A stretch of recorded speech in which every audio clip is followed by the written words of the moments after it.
Veamos juntos la palabra de Dios y tome su Biblia y acompáñeme a capítulo 16 de Mateo. Ahora estamos en el capítulo 16 de Mateo. Estamos viendo los versículos 1 al 12 en nuestro estudio. Y tratando con el tema de la ceguera espiritual. Recientemente tuve la oportunidad de visitar el bellísimo campus de la famosa Universidad McGill en Montreal, un lugar muy histórico. Y si ese campus pudiera hablar, sin duda tendría muchas grandes historias que contar a lo largo de su historia. Pero ninguna me parece más conmovedora que la historia de Thomas Stewart. Tomás, cuando era joven, accidentalmente se clavó un cuchillo en el ojo mientras trabajaba y perdió la vista. Fue al médico y el médico temió que él también podría perder la vista en el otro ojo, por lo que consideró mejor extirpar el ojo dañado. Cuando se completó la operación y Tomás estaba recuperando de la anestesia, se descubrió que el cirujano le había quitado el ojo equivocado y lo había dejado totalmente ciego de por vida. Sin desanimarse en su espíritu, Tomás decidió seguir un curso de Derecho en la Universidad McGill, aunque estaba ciego, y durante 4 años asistió a esa universidad en busca de ese título. Se graduó. Y cuando se graduó de McGill, se graduó como el número 1 de su generación. Y lo maravilloso de la historia es que el graduado número 2 de su clase fue su hermano Guillermo, quien durante 4 años había acompañado a Tomás a todas las clases, le había leído todos los libros necesarios, había escrito para él todos los documentos necesarios, había sido sus ojos mismos. Y el testimonio de Tomás es que sin Guillermo, él nunca habría aprendido lo que aprendió. Yo creo que de manera muy parecida hemos sido cegados. Y dependemos desesperadamente de que alguien venga a nuestro lado para ayudarnos. De lo contrario, no podemos ver. Y esa es la obra maravillosa de nuestro bendito Señor Jesucristo, quien a través de su Espíritu Santo permite que los ciegos vean. Y creo que nuestro texto nos da una ilustración gráfica de eso. Porque en los versículos 5 al 12, a los que veremos hoy, vemos al Señor viniendo a los discípulos muy ciegos, muy torpes, muy imperceptivos, y mediante la vista de Él capacitándolos para ver lo que de otro modo nunca podrían ver. Ahora recuerde lo que dijimos la última vez. Todos en el mundo están ciegos a la realidad espiritual, todo el mundo. Ya sea que usted sea un cristiano o no cristiano, ya sea que usted rechace a Cristo, que reciba a Cristo, ya sea que conozca a Dios o no conozca a Dios, nuestra humanidad nos atrapa en un mundo que está ciego a la realidad espiritual. Todos nosotros entonces somos ciegos, pero caemos en 2 categorías: los ciegos que nunca verán y los ciegos a los que se les hará ver. Los ciegos que nunca verán son aquellos que rechazan al único que les puede dar la vista espiritual, el Señor Jesucristo. Los ciegos a los que se hará ver son los que, abrazando a Jesucristo, lo tienen como sus ojos, su vista, su maestro de la verdad. Ahora, ¿recuerda que vimos los primeros 4 versículos la última vez? Y conocimos a los ciegos que nunca verán. Jesús, habiendo cruzado el mar de Galilea, llegando a un lugar llamado Magadán, es confrontado inmediatamente en el versículo 1 por los fariseos y los saduceos, quienes vienen a probarlo, y realmente no quieren respuestas, simplemente quieren desacreditarlo públicamente al pedirle que haga una señal en el cielo, creyendo que él es incapaz de hacerlo y así será desacreditado públicamente. Él les dijo: cuando cae la tarde decís buen tiempo porque el cielo está rojo, y a la mañana hoy mal tiempo porque el cielo está rojo y nublado. Oh hipócritas, podéis discernir la faz del cielo, pero no podéis discernir las señales de los tiempos. En otras palabras, él dice: ven el clima bastante bien, pero están completamente ciegos a la realidad espiritual. Han habido suficientes señales para que sea evidente quién soy. Y entonces él dice en el versículo 4, la generación mala y adúltera demanda señal, pero señal no les será dada, sino la señal del profeta Jonás, y él los dejó y se fue. Ahora aquí están los ciegos en la ilustración que nunca verán. Y señalamos 4 cosas que son características de los ciegos que nunca verán. Primero, buscan comunión con la oscuridad. Solo hemos visto a los fariseos solos realmente hasta este punto, y ahora de repente han traído consigo a los saduceos. Y entonces vemos a los ciegos reuniéndose con los ciegos, y ninguno puede ayudar al otro. Márquelo. Las personas que nunca verán siempre buscarán la oscuridad, y como dijimos la última vez, los hombres buscan la oscuridad en lugar de la luz, aman las tinieblas más que la luz porque sus obras son malas, y venir a la luz expondrá la maldad de sus obras. Y así, la primera señal de alguien que será ciego permanentemente es que continúa buscando la oscuridad. En segundo lugar, señalamos que también maldicen la luz. Toda su intención al venir a Jesucristo era maldecirlo, desacreditarlo, avergonzarlo, burlarse de él. Realmente no buscaron ninguna señal para legitimarlo. No buscaron ninguna prueba. No buscaban evidencia genuina. Solo desacreditar a aquel que era una amenaza tan grande para su seguridad religiosa. Y lo tercero que señalamos sobre ellos es que solo se sumergen en una oscuridad más profunda. El Señor les dice, no se les da mal el tiempo, y tenían su pequeño dicho, ya sabe, si el cielo está rojo en un momento determinado, significa una cosa determinada, y eso sigue siendo cierto tradicionalmente, ese pequeño dicho. Y Él dice, no son malos con el clima, pero cuando se trata de discernir la realidad espiritual, están completamente ciegos. Verá, con todas las señales simplemente se sumergieron más y más en su oscuridad. Y luego la cuarta característica del que es ciego y nunca verá es que es abandonado por el Señor. El Señor dice, no les daré ninguna señal, incluso la única señal que vino, la señal de Jonás, que fue la resurrección de Cristo, no los convenció. De hecho, sobornaron a los soldados para que mintieran al respecto, y luego dice, Él los dejó y se fue, presentando una nueva palabra griega que significa que Él los abandonó. Y así la cuarta característica es que son abandonados. Y así que los que son ciegos y nunca verán, lo son porque huyen de la única esperanza, como lo ve Thomas Hobbes, el famoso filósofo inglés del siglo XVII, era una persona totalmente impía, atea, rechazó a Cristo, y su biógrafo describe su muerte con estas palabras. Cuando el ateo Hobbes se acercaba a la muerte, declaró en voz alta, estoy a punto de dar un salto en la oscuridad. Fin de la cita. Voltaire, el ateo francés que se burló abiertamente de Dios, sintió el golpe que sabía que terminaría en su muerte, estaba abrumado por la tristeza, llamó a todos sus amigos incrédulos, y su biógrafo dice que los maldijo en sus caras y repitió en voz alta, fuera, fuera eres tú quien has hecho que yo esté en mi estado actual, déjame, digo, vete. ¿Qué miserable gloria es esta que me has producido? El escritor dice que él esperaba aliviar su angustia con una retractación escrita de su incredulidad. La tenía preparada, la firmó y la vio como testigo, pero fue en vano. Durante 2 meses fue torturado con una agonía tal que a veces le hacía rechinar los dientes con rabia impotente contra Dios y el hombre, y otras veces con acento lastimero suplicaba, oh Cristo, Señor Jesús, y luego por fin volvió el rostro y exclamó, muero abandonado por Dios y por los hombres. Con razón Jesús llamó al infierno tinieblas de afuera. Es simplemente la perpetuación de una vida que nunca ve la realidad espiritual porque nunca abraza la luz. Ahora, habiendo terminado el estudio de esas cosas la semana pasada, veamos el capítulo 16, versículo 5, y vamos al otro grupo al que se le hará ver. Igualmente ciegos porque la humanidad es un legado de la ceguera, la realidad espiritual. Estos dependen de la vista que les da aquel que viene a ayudar. Y encontramos que hay 4 características de los ciegos a quienes se les hace ver y son lo opuesto a las otras. Aquellos a quienes se les hace ver buscan la luz, maldicen las tinieblas, reciben mayor luz y son enseñados por el Señor. En primer lugar, los que están hechos para ver buscan la luz. Ve el versículo 5. Y cuando los discípulos, sus discípulos llegaron al otro lado, se habían olvidado de tomar pan. Ahora, déjeme presentarle la escena. El ministerio del Señor Jesucristo ha estado alrededor del mar de Galilea, como ahora lo sabe por nuestras semanas y meses en esta porción en particular de Mateo.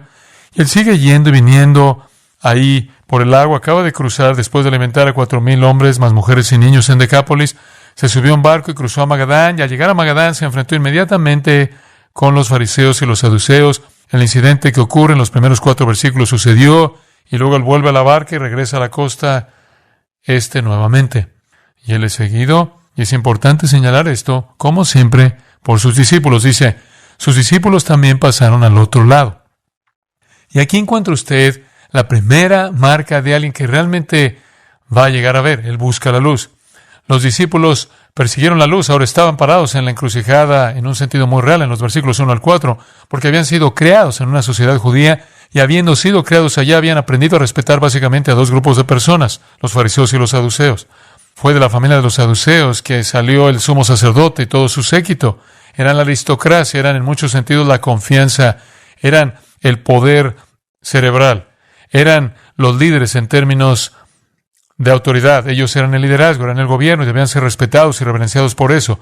Además estaba el grupo de los fariseos y ellos eran los que eran los intérpretes de la ley, eran los tradicionalistas religiosos, eran los legalistas, eran los que, mezclándose entre la gente, ejercieron sobre la gente un yugo pesado de servidumbre de leyes, normas y tradiciones, y ellos también exigieron el respeto de la gente, incluso hasta el punto en el que la gente debía llamarlos por ciertos títulos. Y así, estos discípulos habían sido creados en un ambiente donde habían aprendido a respetar estos grupos particulares de individuos, y cuando Jesús apareció, Él era la antítesis de todo. Ellos pensaron, hablaba de libertad, no de ley, y de todas las cosas que negaban los saduceos, afirmó Jesús. Y entonces quedó muy claro que Él era todo lo contrario a ellos, y por eso estaban tan totalmente amenazados por Él. Los discípulos entonces se encontraron en una verdadera encrucijada. Se pararon en un punto en el que debían decidir que iban a aferrarse al sistema en el que fueron creados y que iban a identificarse con la oscuridad o iban a seguir la luz. Y si podemos reducir todo ese concepto, este pequeño viaje muy simple, es claro para nosotros ver que ellos también dejaron Magadán y dejaron de pie en Magadán a los fariseos y saduceos con el propósito de seguir la luz. Y cuando Jesús llegó a la otra orilla, ellos también estaban allí y eso es lo que los marcó. Y esto es lo que siempre marca a alguien a quien se le hará ver. Busca la luz.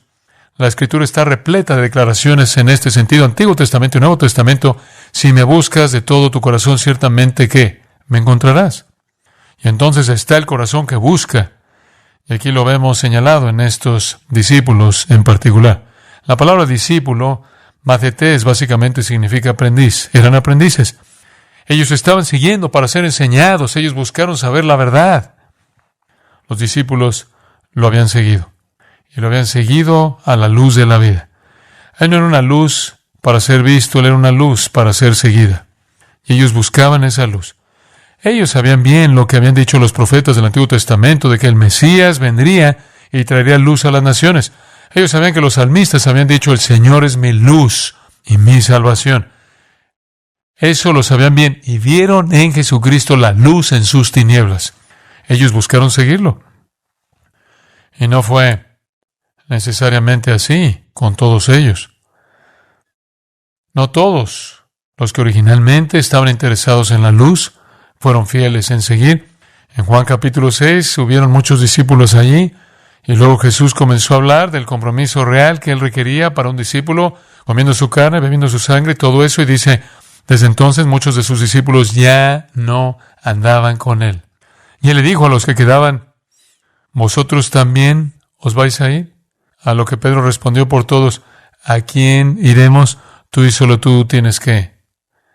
Las palabras de vida eterna. Mire, estos fueron los que buscaron la luz. Siguieron la luz. Ellos sabían que necesitaban ayuda para ver. Ellos sabían que el Salmo expresaba la situación de ellos. Salmo 119, versículo 18. Abre mis ojos para mirar las maravillas de tu ley. Como puede ver, ellos sabían que eran ciegos, como el salmista sabía que él lo era. En el versículo 33, enséñame, oh Jehová, el camino de tus estatutos. En el Salmo 119, 36, inclina mi corazón a tus testimonios. Aparta mis ojos de contemplar la vanidad. Establece tu palabra a tu siervo. Y luego el versículo 73, tus manos me hicieron y me formaron. Dame entendimiento. En otras palabras, tú eres el que me armó. Sabes lo que necesito, ahora dámelo. En otras palabras, sabían que no sabían por sí mismos y no podían saber, y por eso buscaron la luz, como había dicho el salmista. Le dieron la espalda a los fariseos y saduceos incorregibles, y eso nos lleva al segundo punto. Maldijeron las tinieblas. Hicieron su elección, y al buscar la luz, maldijeron la oscuridad. Le dieron la espalda a aquellos que les trajeron solo una oscuridad más profunda. Ellos son los corazones hambrientos. Ellos son los aprendices ansiosos. Ellos son los que cuando se les dice o se les pregunta, ¿te vas a ir? Dicen, no sé a dónde ir. No hay a dónde ir. Tienen las palabras que debemos escuchar. Y entonces siguieron. Y así es con las personas a las que se les hace ver. No es que ellos por alguna habilidad innata puedan ver por sí mismos. No es que sean mejores o diferentes al resto. Es que perseguirán la luz y maldecirán la oscuridad en lugar de perseguir la oscuridad y maldecir la luz. Ahora, es interesante señalar en este punto que los discípulos ciertamente necesitaban ayuda para entender. Supongo que si pudiéramos pensar en un nombre adecuado para ellos, podríamos llamarlo la asociación de los de poca fe. Jesús les dio ese discurso en varias ocasiones. Lo escuchamos dárselo en Mateo 8, lo escuchamos dárselo en Mateo 14, básicamente se les da nuevamente en Mateo 15 y se les dará nuevamente en Mateo 16. Ellos necesitaban ayuda para ver, eran bastante densos. De hecho, podríamos asignarles el apodo de Carlos Schulz, de tontos. Parecían incapaces en muchas ocasiones de recibir las cosas que el Señor decía. Regrese al capítulo 13 por un momento y le voy a recordar un pasaje que estudiamos hace algunos meses atrás. Versículo 10, el Señor había dado la parábola del sembrador, la semilla y los suelos. Y por supuesto, Él cierra la parábola diciendo, el que tiene oídos para oír, oiga. Entonces, escucha, en otras palabras, si puedes entender esto, si tienes la capacidad auditiva espiritual, entonces escúchalo. Y los discípulos se le acercaron y le dijeron, ¿por qué les hablas en parábolas o mashals, dichos velados, acertijos, cosas que no están claras en la superficie? ¿Por qué estás haciendo esto? Y Él dijo, es que a vosotros os es dado saber los misterios del reino de los cielos, pero a ellos no les es dado. En otras palabras, digo estas cosas porque Dios nunca tiene la intención de dar su verdad a aquellos que no pueden recibirla. Y en el versículo 15 Él dice, su corazón es terrible, sus oídos están cerrados, sus ojos están cerrados y no hay razón para desperdiciar la verdad en ellos. No tiene sentido arrojar sus perlas a los cerdos. Versículo 16, bienaventurados vuestros ojos porque ven y vuestros oídos porque oyen, porque de cierto os digo que muchos profetas y justos han deseado ver las cosas que vosotros veis y no las han visto, y oír las cosas que vosotros oís y no las han oído. ¿Y saben lo que es asombroso en eso? El hecho es que no entendieron la parábola mejor que los fariseos o las otras personas que estaban allí. Cuando Él les dice, os es dado saber estas cosas, deben haber estado diciéndose a sí mismos, bueno, quiero decir, nosotros tampoco lo entendemos, pero el punto está entonces en el versículo 18. Él dice, oíd pues la parábola del sembrador. Y Él se las explica. Mira, la diferencia entre los ciegos que nunca verán y los ciegos que se les hace ver, no es que los ciegos que se les hace ver de repente obtienen una habilidad innata para ver en su humanidad. La diferencia es que el Señor enseña a los que son de Él. Esa es la diferencia. Y esto nos lleva a la doctrina maravillosa de la iluminación. Que cuando ustedes que conocen a Jesucristo van a la palabra de Dios, no solo tienen la palabra de Dios, sino que tienen al Dios de la palabra residente en ustedes que les abre a ustedes las Escrituras. ¿Y qué verdad tan maravillosa es esa? Mire, mientras los discípulos estaban en la tierra, Jesús les enseñó. Él les enseñó, y ese es nuestro tercer punto, en aquellos a quienes se les hace ver, reciben mayor luz, reciben una luz más grande. Jesús les enseñó. Y Él sabía que ellos dependían de esa enseñanza. Digo, una y otra vez, Él dice, ¿todavía no entiendes? Llevo tanto tiempo con ustedes y todavía no saben quién soy. Parecía como si estuvieran continuamente en un estado de recuperación remedial. Pero Él les enseñó pacientemente. Esa es la diferencia. Todos estamos ciegos. Pero aquellos a quienes se les hace ver porque soberanamente, en gracia del Salvador, les enseña. Cuando el Señor apuntaba a irse, Él quería enseñarles tanto. Y por eso les enseñó incluso cuando murió y resucitó. Y luego estuvo aquí por 40 días. Hechos 1 dice que todos esos 40 días, siempre que estaba con ellos, les enseñaba cosas pertenecientes al reino. Siguió abriendo sus ojos, dejándoles ver, abriendo sus oídos, dejándoles oír, y abriendo su corazón y dejándoles entender, porque era muy importante que tuvieran toda esta verdad. E incluso cuando Él se fue, recuerden, conforme Él se reunió con ellos, en el Evangelio de Juan, capítulo 14, versículo 26, Él dijo esto: ahora me voy a ir, pero el Consolador, quien es el Espíritu Santo, quien es enviado del Padre en mi nombre, Él os enseñará todas las cosas y os recordará todas las cosas. En otras palabras, Él dice, cuando yo me vaya, el Padre lo enviará a Él y el proceso continuará sin interrupción, ¿verdad? Porque, como puede ver, dependemos de eso. En el capítulo 16 del Evangelio de Juan y el versículo 12, el Señor reitera la misma idea. Él dice, aún tengo muchas cosas que decir, pero no las pueden sobrellevar. Al igual que alimentar a un bebé, hay un punto en el que tienes que detenerte, no puedes seguirle dando y no pueden absorberlo todo. Y entonces Él dice, no les puedo decir todo, sin embargo, cuando venga el Espíritu de verdad, Él os guiará toda la verdad. Él no hablará de sí mismo, pero todo lo que oiga, eso hablará, y os mostrará las cosas que han de venir, y me glorificarán, y recibirá de mí, y os lo dará. Y así sucesivamente. En otras palabras, les voy a enseñar hasta que me haya ido, y cuando me vaya, el Padre enviará el Espíritu, y Él va a continuar. Oh, esta es una gran promesa. La promesa se le da al que busca la luz, que se le dará mayor luz, porque no solo se le dará la palabra de Dios, sino que se le dará el Espíritu de Dios, morando en Él para enseñarle. Amados, hay una maravillosa intimidad en ese concepto que no se nos, en cierta manera, enseña en un salón de clases grande. No somos un gran grupo de personas. Ahora estoy aquí arriba hablándole a un gran grupo de personas. Pero la realidad maravillosa es que las verdades que les estoy expresando a todos nosotros, el Espíritu de Dios las está aplicando y haciendo claras en el corazón de cada uno de nosotros en la más maravillosa intimidad de compromiso como Él es, nuestro Maestro residente. Es por eso que 1 Juan 2 dice en el versículo 20, vosotros tenéis una unción de Dios que os enseña todas las cosas. Y el versículo 27, vosotros tenéis una unción y esa unción viene de Dios, de modo que no tenéis necesidad de oír a maestros humanos enseñando a seres humanos. Sabiduría, porque la unción de Dios está en vosotros y permanece en vosotros y os enseña todas las cosas. Y vosotros permanecéis en Él. Todos están envueltos con el Maestro de la verdad residente, el Espíritu de Dios. En 1 Corintios, capítulo 2, versículo 4, Pablo les dice a los corintios, mi palabra y mi predicación no fueron con palabras persuasivas de manera sabiduría, sino con demostración del Espíritu y de poder. En otras palabras, cuando lo oyes hablar, dicen, no es sabiduría humana, lo que estás escuchando es la palabra de Dios en el poder del Espíritu viniendo a ustedes. Y así vemos que el Maestro de la verdad residente no solo nos habla en nuestros corazones, sino que nos habla a través de la voz de sus portavoces.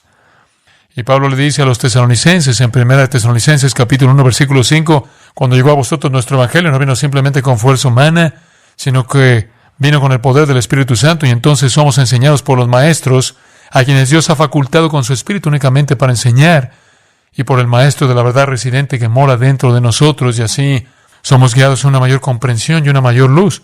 ¿Qué gran promesa es esa? Gran promesa. Podemos buscar las riquezas de la verdad de Dios conforme abrimos su palabra por el ministerio del Espíritu. Ahora veamos cómo el Señor usó esta ocasión para enseñar a estos discípulos densos una verdad mayor. Versículo 5, se olvidaron de tomar pan, se olvidaron de llevar pan. Ahora eso es importante porque en esos días no había restaurantes de comida rápida.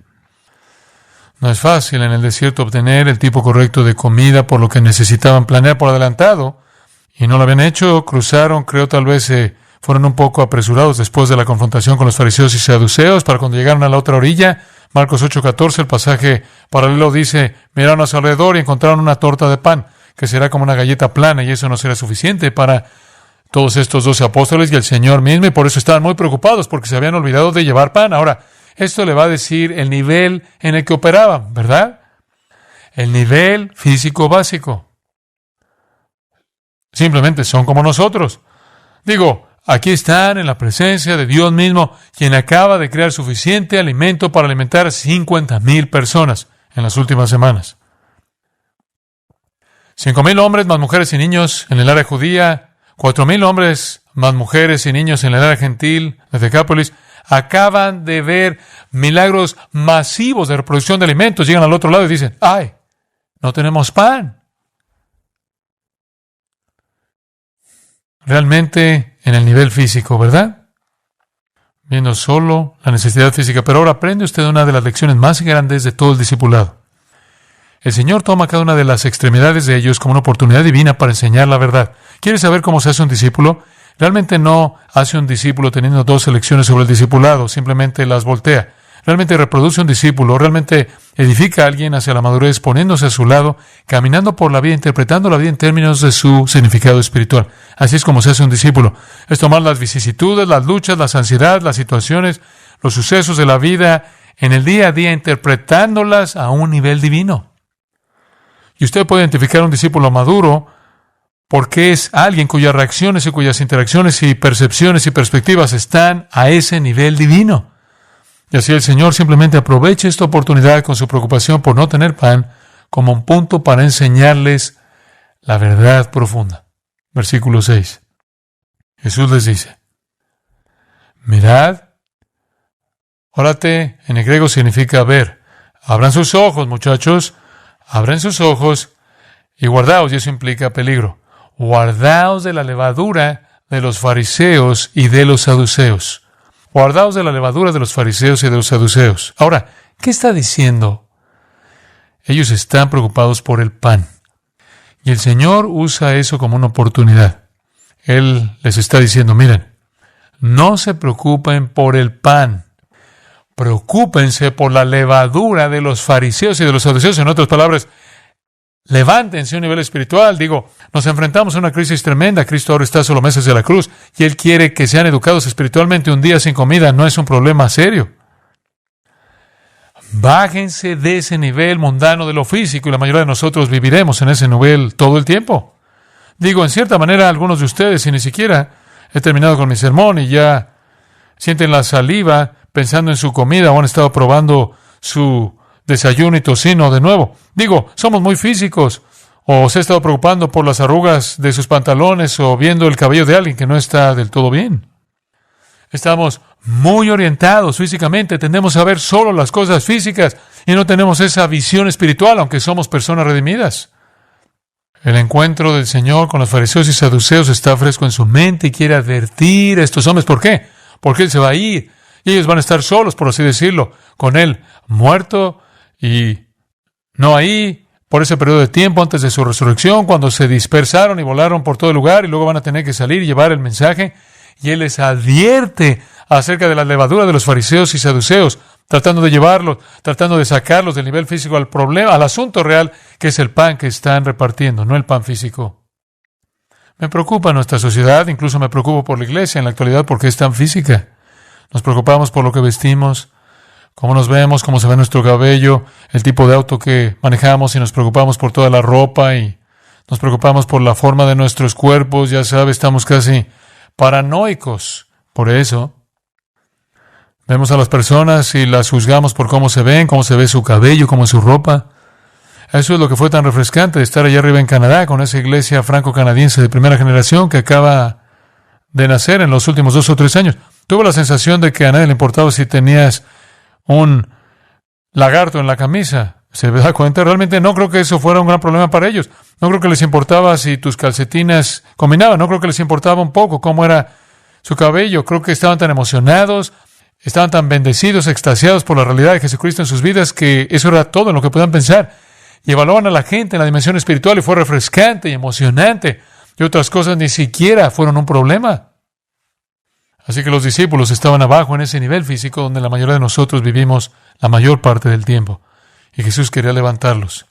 Y Él dijo, lo que realmente debe preocuparte no es si tienes pan físico, sino si estás siendo influenciado por la levadura de los fariseos y saduceos. Ahora, ¿cuál es esta idea? Bueno, levadura, cuando usted hacía pan, tomaba un pedazo de la masa antes de hornearla y la apartaba y se fermentaba y se agregaba y luego la ponía en la siguiente masa y fermentaba o causaba una reacción de levadura y hacía que el pan fuera grande y así sucesivamente. Ya sabe cómo funciona.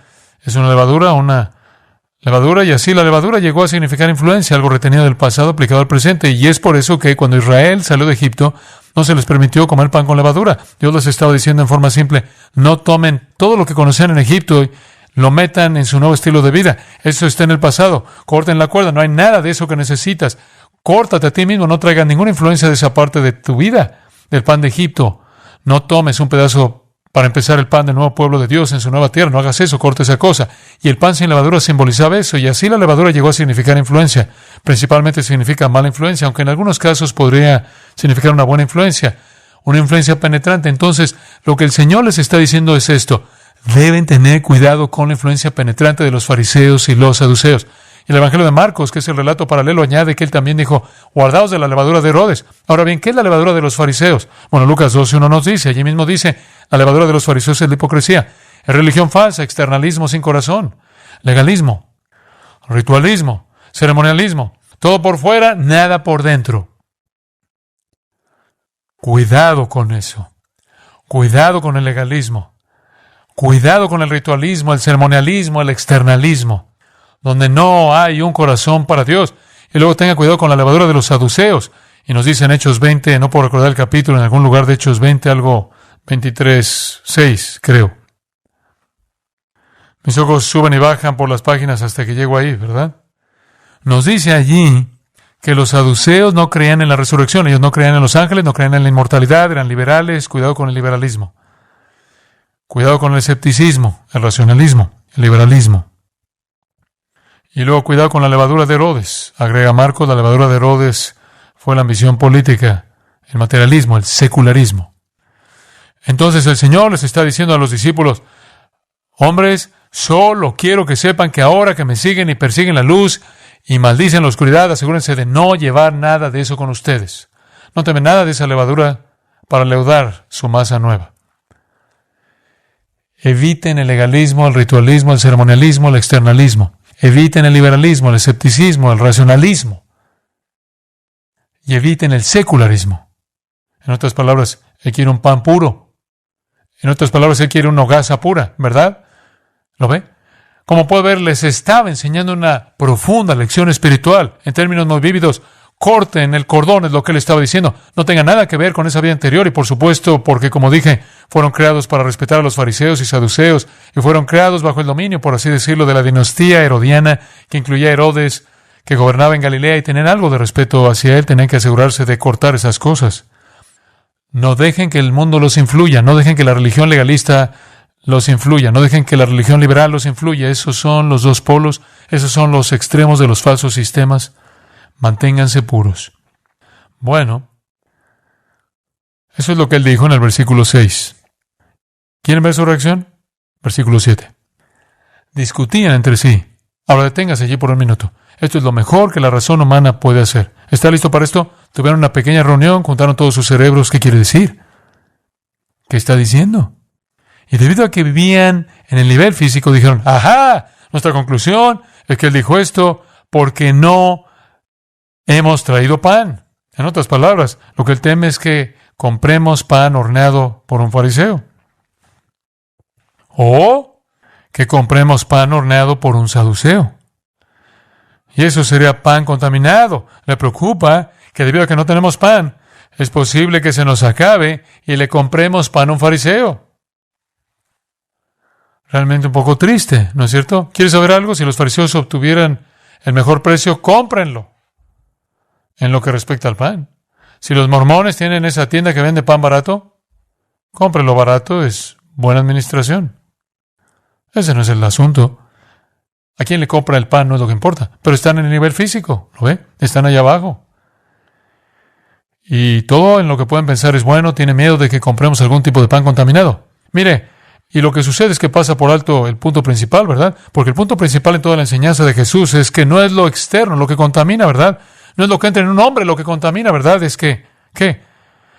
Lo que sale de adentro, porque la religión es interna, no externa. Además, ¿cómo podría Jesús estar molesto y preocupado de que no se escaparan y compraran pan de algún fariseo cuando, si él no quisiera que eso sucediera, podría simplemente crear pan como si hubiera creado suficiente para 50,000 personas? Y las 2 veces que creó pan, recuerda que también creó suficiente para alimentar a los 12. Entonces, si ese fuera un problema real para el Señor, él no quería que hicieran eso. Él simplemente crearía más pan. Y como eso es lo mejor que su razón humana podría hacer, él les da esta lección. Aquí viene su discurso de nuevo. Jesús les dice, hombres de poca fe. Ese es el mismo discurso. ¿Por qué discutís entre vosotros si no habéis traído pan? ¿Por qué están atorados en el nivel físico? ¿Por qué están atascados en el nivel físico? ¿Aún no lo entienden? ¿No os acordáis de los 5 panes y de los 5,000 y de cuántas cestas recogisteis? Que eran las 12. Ni los 7 panes de los 4,000 y cuántas canastas recogisteis. ¿Han olvidado esas 2 ocasiones? Y por cierto, las 2 palabras para canastas son diferentes y son consistentes con cada relato. Primero fue una palabra judía, una canasta pequeña. En segundo lugar estaba una canasta gentil, que era una más grande. Y entonces él dice, ¿han olvidado que si fuera un problema de pan físico yo podría encargarme de eso? ¿Por qué siguen en eso? Es exactamente el mismo principio de Mateo 6:33, cuando el Señor les dice, ¿por qué se preocupan por lo que comen? ¿Por qué se están preocupando por lo que visten? ¿Por qué se preocupan por dónde van a dormir? Miren, si Dios cuida la hierba del campo, Dios cuida de las aves, y así sucesivamente, Él cuidará de ustedes, hombres de poca fe, y Él les dice, buscad primeramente, ¿qué? El reino de Dios y su, ¿qué? Justicia, y todas estas cosas os serán añadidas. Si tan solo se elevan a nivel espiritual, Dios se encargará de la dimensión física. Esto es como en 2 Corintios 8, donde dice, dad, habla de la ofrenda de los macedonios. Él dice, den mucho y das mucho, y dices, bueno, eso me preocupa, eso es todo un compromiso. Y luego dice en la siguiente sección allí, en 2 Corintios 9, Dios poderoso es para proveer pan para tu alimento. Si te preocupa que en tu acto de dar espiritualmente no tendrás comida, entonces no entiendes cómo Dios puede proporcionar eso. Sal del plano físico. Hombre de poca fe, que tienes que agarrarte de todo en tus manos para comprar tus necesidades físicas y no puedes dejarlo en Dios porque no confías en que Él puede proveer. ¿No recuerdas que Dios provee las necesidades físicas? Solo sube a ese nivel espiritual. Y así en el versículo 11 Él dice, ¿cómo es que no entendéis que no os hablé del pan? No estaba hablando del pan, sino que os guardareis de la levadura de los fariseos y de los saduceos. Esto nos lleva al cuarto punto acerca de uno que es ciego, pero le fue dado ver, y es que el Señor le enseña. ¿Ven cuán paciente fue Él con ellos? Digo, Él los llevó donde estaban y les enseñó. Y Él regresa y repite la misma lección. Estoy hablando de la levadura de los fariseos y los saduceos. Estoy tratando de que se concentren en la dimensión espiritual. Como puede ver, es muy parecido a lo que Jesús dijo en Mateo 6 cuando dijo, haceos tesoros, ¿dónde? En el cielo. Porque donde está vuestro tesoro, allí estará también vuestro corazón. Es lo que Pablo les dijo a los filipenses cuando dijo, nuestra ciudadanía no está en la tierra, nuestra ciudadanía está en el cielo. Es lo que dijo en el capítulo 4 cuando dijo, piensa en estas cosas, virtudes espirituales. Pongan sus afectos en las cosas de arriba, no en las de la tierra. Como puede ver, nos apegamos tanto a la tierra y eso es porque somos criaturas de la tierra y es por eso que tenemos que tener la obra iluminadora del Espíritu, porque es lo que nos saca de esto. ¿Lo ve? Por eso el cristiano tiene que estar expuesto a la palabra de Dios regularmente, alimentándose de ella. ¿Por qué? Porque conforme usted se alimenta de ella, el Espíritu de Dios le enseña y conforme le enseña, lo eleva a usted fuera de la dimensión física, donde usted comienza a tomar a Dios en serio. Y después de la enseñanza paciente del Señor, al igual que Él tiene que hacer con nosotros, la luz aparece. Versículo 12. Entonces entendieron que les había mandado que no se guardaran de la levadura del pan, sino de la doctrina de los fariseos y de los saduceos. ¿Sabe? Soy un creyente firme en que es mejor que se mantenga alejado de la doctrina falsa. Me refiero a mantenerse alejado de ella. Judas dice, cuando vayas a sacar a alguien de ahí, arrebátalo como un tizón que se quema. Ni siquiera te quedes parado, vas a quemar tus propias prendas. Mantente alejado, manténganse alejados de la levadura de los que los influencia, del legalismo y las cosas que los influencian, del ritualismo, del ceremonialismo, del racionalismo, del liberalismo, del secularismo. En el medio, evite eso. Pero ¿no es maravilloso cuán paciente fue el Señor? ¿No es maravilloso que Él enseñe con tanta paciencia hasta que finalmente entendieron que estaba hablando de la doctrina que los fariseos y los saduceos enseñaban y que corrompía su fe? Y hombre, lee usted el libro de Gálatas y se dará cuenta de que funcionó en esa iglesia, ¿no es así? Comenzaron en el espíritu y trataron de perfeccionarse en la carne, se metieron en el legalismo, y la iglesia de Colosas estaba siendo amenazada por el liberalismo, el racionalismo, y se dará cuenta que si leen las iglesias en Apocalipsis, que algunas de las iglesias ahí fueron literalmente eliminadas por el secularismo, el materialismo, la ambición. Así que ha funcionado. El Señor suplica que no sea así. La gran verdad en todo este pasaje, lo que toca su corazón con una realidad tan profunda, es el ministerio que Cristo tiene para los suyos, que incluso en nuestra ceguera, Él se toma con paciencia el tiempo y el esfuerzo necesarios para enseñar.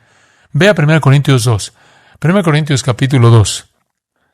Y solo quiero mostrarle esta maravillosa, maravillosa porción de las Escrituras. Versículo 9. ¿Cómo está escrito? Ojo no vio. Ahora, ¿qué dice eso? Todos somos ¿qué? Todos estamos ciegos. No podemos percibirlo. No está disponible externamente, no está objetivamente disponible, no está empíricamente disponible. Ojo no vio, ni oído yo. En otras palabras, externamente no podemos en nuestra humanidad percibir las cosas, ni han entrado en el corazón de hombre. Eso es internamente, subjetivamente. No podemos saberlo externa y objetivamente, no podemos saberlo internamente, intuitiva y subjetivamente. No han subido al corazón las cosas que Dios ha preparado para los que le aman. La realidad espiritual no está disponible para la percepción humana. Pero observe el versículo 10. Pero Dios nos la reveló a nosotros por su Espíritu, porque el Espíritu escudriña todas las cosas, sí, las cosas profundas de Dios. ¿No es genial? Le digo, nada me emociona más que las cosas profundas de Dios. Y el Espíritu nos las revela a nosotros, a mí. Así que el versículo 12 dice, nosotros hemos recibido no el espíritu del mundo, sino el Espíritu que es de Dios, para que conozcamos las cosas que Dios nos ha dado gratuitamente. Amados, tienen en su mano este tesoro tremendo. Tienen su vida como creyente al Maestro residente de la verdad, el Espíritu de Dios, al abrir las páginas de este libro, y el Espíritu de Dios le enseña, se encuentra sumergiéndose en las profundidades de las cosas profundas de Dios. La realidad profunda y emocionante de que los que nada sabemos, los que somos ciegos como piedras, podemos ver las cosas profundas de Dios. Me recuerda el camino de Maús, cuando Jesús abrió las Escrituras y les enseñó, y como Él se había apartado de ellos, después de revelarse ellos, se vieron unos a otros y dijeron, ¿acaso no hizo que nuestros corazones que ardieran dentro de nosotros? Oh, el corazón ardiente que viene cuando se abre la palabra de Dios. Solo dos tipos de personas hay en el mundo, dos tipos. Los ciegos que nunca verán y los ciegos que están hechos para ver. Los que pasamos de las tinieblas a la luz, del reino de las tinieblas al reino del Hijo amado de Dios. Los que, como dice Pablo, hemos salido a la luz del día. Como dice Pedro, hemos salido a la luz del día. Yo confío en que usted conoce a Cristo y que si lo conoce, usted tiene un hambre por saber que su palabra es enseñada por su Espíritu. Se cuenta una historia maravillosa de una niña en Francia y ella era ciega y le dieron un evangelio de Marcos en braille y ella con sus dedos comenzó a leer ese evangelio y llegó a conocer a Cristo y lo recibió como su Salvador, y luego ese evangelio se volvió infinitamente más precioso para ella, y lo leyó hasta que sus dedos desarrollaron tales callos que ya no podía sentir las letras. Y en un deseo por satisfacer el hambre de su corazón de leerlo de nuevo, ella se quitó la piel de las yemas de los dedos para poder descubrir un tejido más sensible y comenzar de nuevo a sentir. Y al hacerlo, el médico dijo que se dañó los nervios y que nunca volvería a sentir con los dedos. Y así, con el corazón destrozado y lágrimas en los ojos, un día tomó la Biblia en braille y se la llevó a los labios como si fuera a darle un beso de despedida, solo para descubrir que sus labios estaban mucho más sensibles de lo que nunca habían estado sus dedos. Pasó el resto de sus días leyéndolo con sus labios. ¿Qué tan hambriento está su corazón? Estar en esa palabra iluminada por el Espíritu residente de Dios. ¿Y qué hay acerca de aquel que es ciego y nunca verá? ¿Sumergirse en la oscuridad eterna? Es un pensamiento trágico. Todos ustedes han escuchado el nombre de Ethan Allen. La mayoría de ustedes cree que es dueño de una serie de tiendas de muebles, sin duda. Ethan Allen es un hombre muy conocido en la historia estadounidense. Él era un incrédulo. De hecho, Ethan Allen escribió un libro cuya intención era negar la deidad de Jesucristo. Él estaba en contra de Cristo con todo lo que había en él. Por extraño que parezca, su esposa era una cristiana devota que amaba a Cristo y tenían una hija atrapada entre los dos. La esposa, tan ferviente, tan contenta, tan devota a Jesucristo, murió, dejó a la hija con Ethan Allen. Esa niña frágil y sensible que atesoraba la memoria de su querida madre, la amaba mucho, también respetaba y amaba a su padre y estaba atrapada en medio de determinar quién tenía razón, Cristo o contra Cristo. Y luego un día, para tristeza de todos los que la conocían y especialmente de su padre, ella contrajo la enfermedad de la tuberculosis y comenzó a consumirse. La vista de ella, escribe el biógrafo, traería lágrimas al corazón más duro Un día su padre entró en la habitación, se sentó en la cama junto a ella y le tomó la mano y ella lo miró a la cara y dijo, Padre, sé que voy a morir. Y el biógrafo escribe, oh no, hija mía. Dijo, no, la primavera está llegando y con los pájaros y las brisas y las flores tus pálidas mejillas volverán a sonrojarse de salud. No, dijo ella, el médico estuvo aquí hoy. Sentí que me acercaba a la tumba y le pedí que me dijera claramente lo que tenía que esperar. Le dije que era una gran cosa intercambiar mundos y que no deseaba ser engañada al respecto. Yo se me iba a morir, necesitaba hacer los preparativos y él me dijo que mi enfermedad no tenía tratamiento.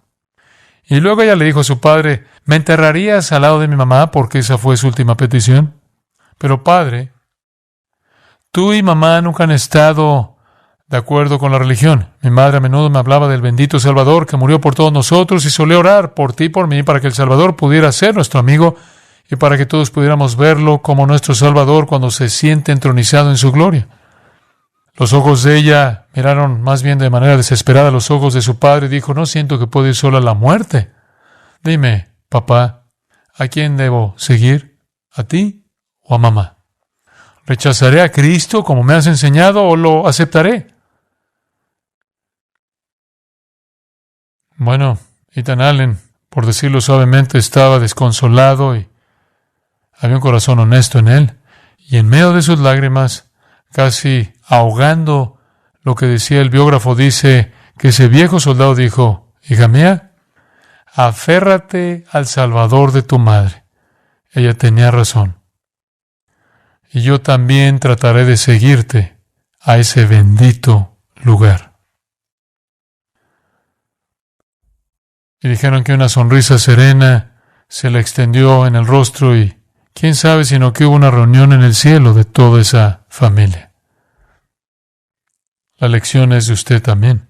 Usted puede escoger la luz o puede escoger la oscuridad. Inclinémonos en oración. Padre nuestro, te agradecemos porque la lección es clara, que si abrazamos al Señor Jesucristo, buscamos seguirlo, Él es la luz del mundo. Y el que lo sigue no andará en tinieblas, sino que tendrá la luz de la vida. Somos llevados a una comprensión, a un entendimiento de la riqueza, de la profundidad de la verdad, de la dimensión divina. Padre, que no haya nadie en este lugar que maldiga la luz, que busque las tinieblas, que vaya a las tinieblas más profundas para ser abandonado por Dios. Pero que todos los corazones sean corazones que buscan maldición.